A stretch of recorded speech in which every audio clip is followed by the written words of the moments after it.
생리 때만 아프다, 아니면 뭐 배란 때만 아프다, 아니면 생리를 지금 안 하고 있으면서 배가 아프다, 질 분비물이 많이 있거나 뭐 냄새가 나거나 성관계 할 때 배가 너무 아프다, 그런 경우에 있어서는 뭐 산부인과를 방문해서 복통에 관해서 진찰을 받고, 임신했냐, 생리 언제 했냐, 성관계 언제 했냐, 왜 이렇게 의사들은 여자들만 오면 그런 거를 그렇게 많이 집착적으로 물어보는지. 안녕하세요. 질책언니 산부인과 전문의 권소영입니다. 오늘은 여러분들에게 여성들의 복통에 대해서 설명을 해드리려고 해요. 배가 아픈 증상은 병원을 찾는 증상 중에 가장 흔한 증상 중에 하나거든요. 그런데 여자들이 배가 아프면 내가 어디를 가야 되는지 잘 모르잖아요. 소아들 같은 경우에 있어서는 그냥 소아과를 가면 되겠죠. 그 다음에 내가 뭐 위장 질환이 있다, 그러니까 뭐 설사를 먼저 장염 때문에 뭐 설사를 쫙쫙 한다, 그런 경우에 있어서는 내과나 뭐 소화기 내과나 아니면 가정의학과 그렇게 가게도 되고. 근데 여자분들이 배가 아프면은 뭐 산부인과를 많이 찾아오시게 돼요. 그리고 일단은 내과를 한번 가도 선생님이 다 진찰한 다음에 산부인과 가보세요 라고 얘기를 하죠.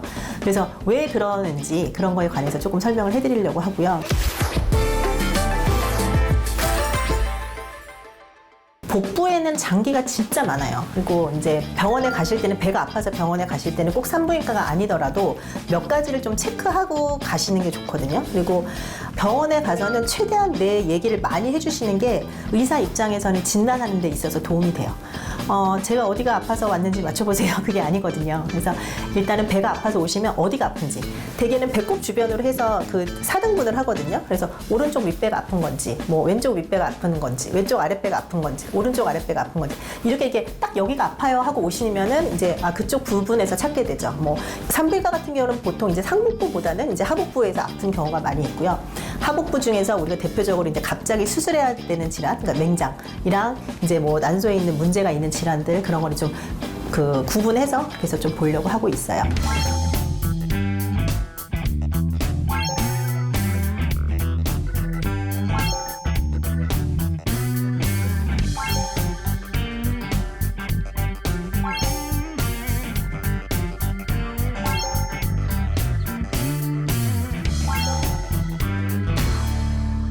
어디가 아픈지를 알려주시는 게 제일 좋고, 언제부터 아팠는지, 뭐 한 달 전부터 그냥 아프다 말다 그랬어요. 그럴 수도 있고, 뭐 3일 전부터 갑자기 콕콕 찌르듯이 아파요. 뭐 그럴 수도 있고, 어젯밤 성관계 하고 나서 갑자기 배가 찢어질 것처럼 아파요. 뭐 어떤 이벤트가 있고, 어떤 양상이 있고, 어디가 아프고, 뭐 그런 것들을 알려주시고 그러는 게 도움이 되고요.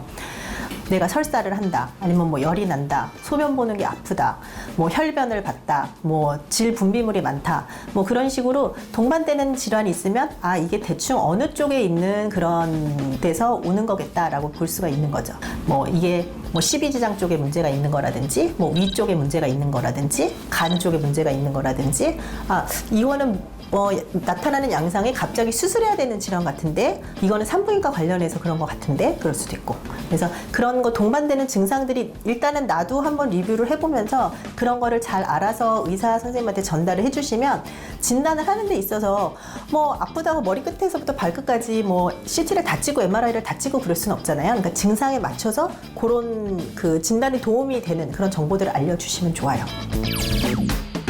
근데 대개는 이제 산부인과를 가야 되는 그런 복통, 여성들의 복통은 어떤 게 있냐면, 생리 주기와 관련돼서 뭐 생리 때만 아프다, 아니면 뭐 배란 때만 아프다, 아니면 생리 끝나고 나서 며칠 뒤부터 계속 아프다 하는 뭐 그런 증상이 있을 때, 그 다음에 또 대표적인 거는 이제 임신 관련해서 생리를 지금 안 하고 있으면서 배가 아프다, 그런 경우에 있어서는 병원에 오시는 게 좋고, 질 분비물이 많이 있거나 뭐 냄새가 나거나 뭐 그러면서 배가 아프다, 뭐 성관계 할 때 배가 너무 아프다, 그런 경우에 있어서는 뭐 내과나 그런 데를 방문을 하시는 것보다는 산부인과를 방문해서 복통에 관해서 진찰을 받고 그렇게 하시는 게 좋을 것 같아요. 산부인과에 오시면 대개는 이제 초음파를 봐서 어디 이상이 있는지 없는지 보고, 뭐 필요한 뭐 혈액 검사, 뭐 균 검사, 그런 거를 추가적으로 나가게 될 수도 있고요.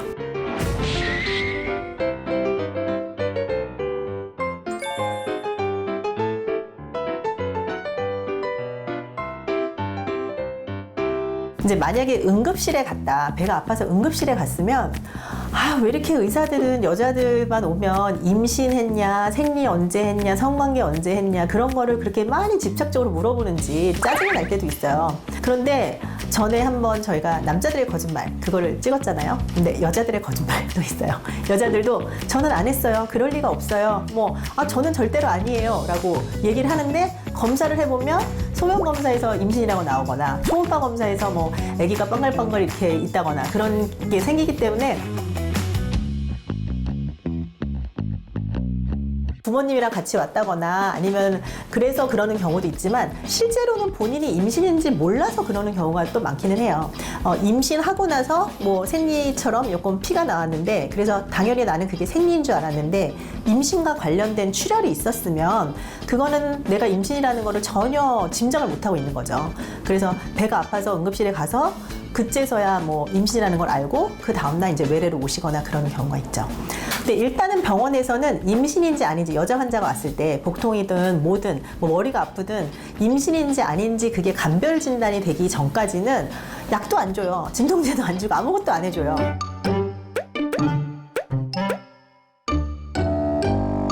수액만 달아주고 검사 결과 나올 때까지 그냥 기다리라고만 하고 있거든요.